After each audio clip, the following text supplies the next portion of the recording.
listening to Beyond the Whistle. Beyond the Whistle is the show that takes you beyond the X's and O's to provide tips and advice on the business of sports and how sports professionals can advance in their careers. Beyond the Whistle is brought to you by McCants Sports, a sports executive search and sports leadership consulting firm. Learn more at mccantsports.com. Welcome to Beyond the Whistle. I'm your host, Odell McCants, and thank you for listening. Stand out on the recruiting trail. I'm recording this on the first day of the 2017 college basketball July evaluation period, which means you, as a college basketball coach, will spend the month crisscrossing the country evaluating high school prospects at AAU tournaments, camps, and summer leagues. As a college coach, just as you are looking for high school players that stand out as prospects who can potentially make an impact and contribute to your team in the future, the summer recruiting period is also perhaps the best time of the year to help yourself stand out for your own professional development and advancement. Head coaches use this time to evaluate, directly or indirectly, potential coaching prospects for their staffs.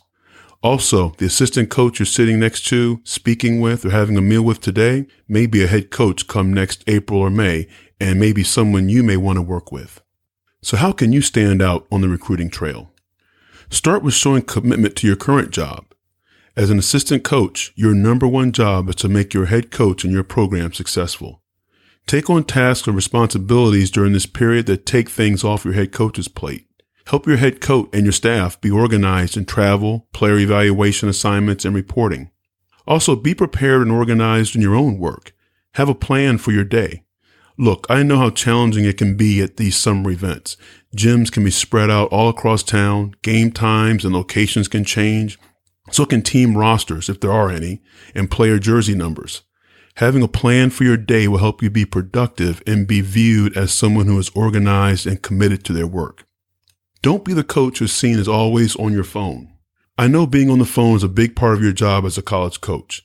I heard someone say one of the differences between coaching in college and the pros is in college, when you're on the phone, you're doing your job. And in the NBA, when you're on your phone, you're not doing your job. Just be cognizant that phone conversations you're having are in context with where you are and who is around you. Save personal calls for personal time. Don't be the coach who's seen or heard as talking about what you did last night or what you're going to do tonight. College coaching is a great fraternity. It's one of the things I love about the profession. And socializing with other coaches is a big part and an important part of the summer recruiting season. But be sure you're making it valuable time and not seen as the only or top priority that you have. These can be perceptions, right or wrong, of individuals that damage career advancement. Introduce yourself to other coaches, especially if there's a head coach or an assistant coach you know you would like to work with someday. When you have that opportunity, ask questions that are thoughtful and engaging. Also, add value by helping them with a challenge they may be facing. Perhaps you've had success coaching against a team in their league and have some advice, which speaks to helping others. Be genuine and authentic with others. You can spot someone with a personal agenda a mile away. If I could wrap all this up in a few words, they are: be committed to your job, be organized in your work, be authentic to who you are, and be of value to others. As a coach, do you have a personal plan for the July recruiting period? I'd love to hear about it. What impresses you when you're engaged with other coaches on the recruiting trail? You can share them with me on Twitter at Odell McCants. I want to thank you for listening. If you enjoy the show, please subscribe on Apple Podcast, Stitcher, Google Play, or any other podcast app you use.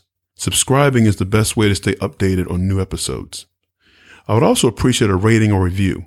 Your feedback helps me improve the show and provide you with content of value. Thanks for listening to Beyond the Whistle.